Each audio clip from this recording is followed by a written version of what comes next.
Greg Smith here, national recruiting analyst, rivals.com, and I am joined by a very special guest for some big news for Wisconsin as Eugene Hilton out of Indiana, the four-star wide receiver, has committed to Wisconsin. I am joined by Jon McNamara of Badger Blitz. First of all, Jon, thank you for jumping on with me. How are you doing, man?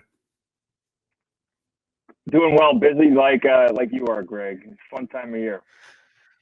Yeah, the June has become just insane. Like I keep saying that June into that first week of July now is definitely our busiest time of the year. Like I think this is tougher than even the lead up to signing day because at least a lot of kids are off the board. But one kid did come off the board here this summer with Eugene Hilton, as we mentioned off top. So Jon, just tell me from the Wisconsin perspective, I guess, what does this commitment mean for the Badgers?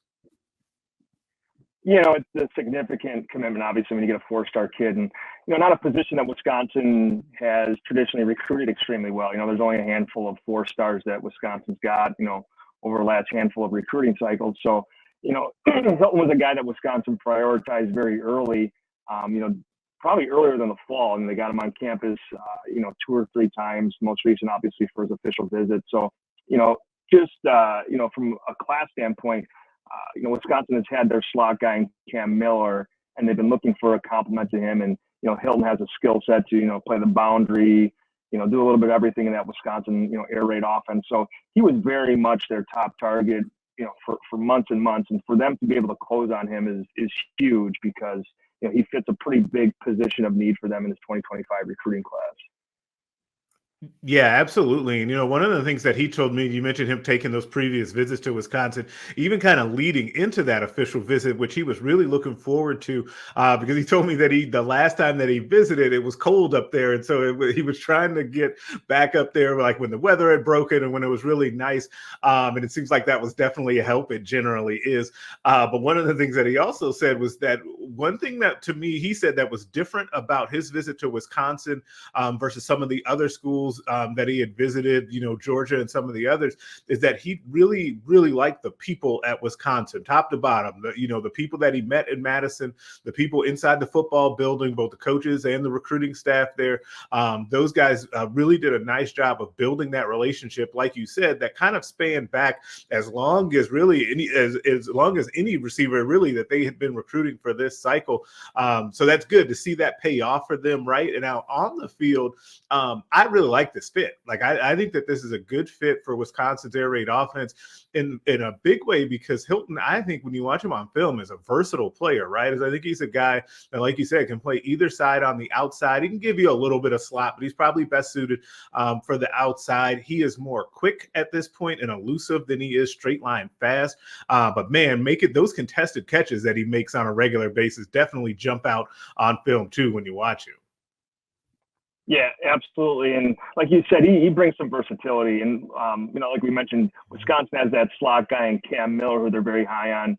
But Hilton allows you, someone, like you said, can go on the boundary. You can line up in the slot if you need him to, but just the guy that they feel like they can put in a number of different spots and be very successful.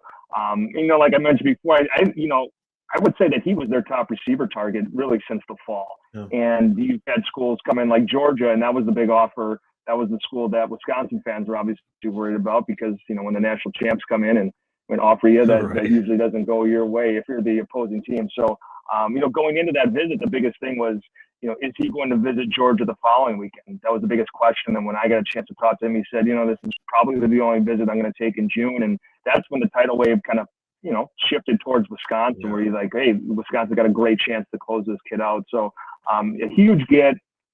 With a kid like that, you always – going in the fall, does Georgia get back in the picture? Does a school like Michigan go? I know that Clemson was there, but as of today, Wisconsin fans, I'm sure, are through the roof because Hilton is, a big-time playmaker for them in a position of need.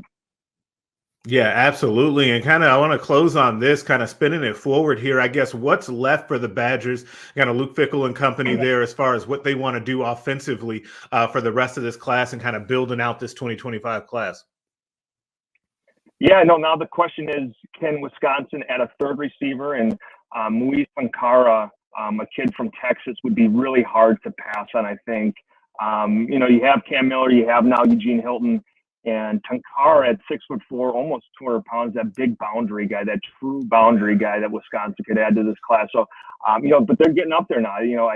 They're, depending on when you watch this, they could be at 18 or 19 commits. So their numbers are there's not a whole lot of space in this class, but I think it would be tough to turn down Tunkara. Arkansas is there, Kansas is there as well. So he's being recruited pretty heavily right now. I guess his stock has kind of skyrocketed just recently. At running back, they're kind of Byron Lewis or bust. They're hoping that Lewis leaves the state of Florida. That's kind of easier said than done. I think he does stay in Florida. Florida State there, Miami's there, but Wisconsin, again, another guy that they've prioritized, really for an entire year now. And he took an official visit there. Offensive line, they have 4, but they'd love 5. They would love to finish with Hardy Watts, and that seems like it's going to be a Midwest battle between Wisconsin and Michigan. His official visit went extremely well, so I think it gave him a lot to think about. So he'll likely be playing in the Big Ten, and we'll just see if it's with the Badgers or the Wolverines there. And then at tight end, Najee Davis, who you and I have talked about. They've landed him. He's the big kid from Indiana, coming off an injury, but that Wisconsin staff feels like he's one of the better tight ends in the country, and they're through the roof. When they were able to land his commitment too. So a very strong class for Wisconsin right now with just a few spots remaining, but they're in on a number of really talented guys. So it's going to be a pretty exciting finish for Wisconsin in the next couple of weeks here. So as they kind of put the finishing touches on this class, the class is never done, but they could be 20, 22, 23 in just a couple of weeks here. It's going to go quick. Yeah, absolutely, and I think that it's a really exciting time for Wisconsin fans, especially with this class that's getting put together, kind of off the heels of that first season under Coach Luke Fickell. I think there's still a lot of excitement about what they could potentially do moving forward with that staff still, obviously, and I think that this class is really kind of setting the tone for that. As there is a lot to like about it, and I'm sure that's something that you and I will continue to talk about both here and offline as well, because I really do like that Wisconsin class and what they're building. But that's going to do it for us right now. That's Jon McNamara, BadgerBlitz.com. Make sure you pop over there to check out continued coverage of this commitment and all the things that could potentially be coming for Wisconsin. Make sure you keep it locked on Rivals.com to check out our coverage as well. And we will catch you guys later.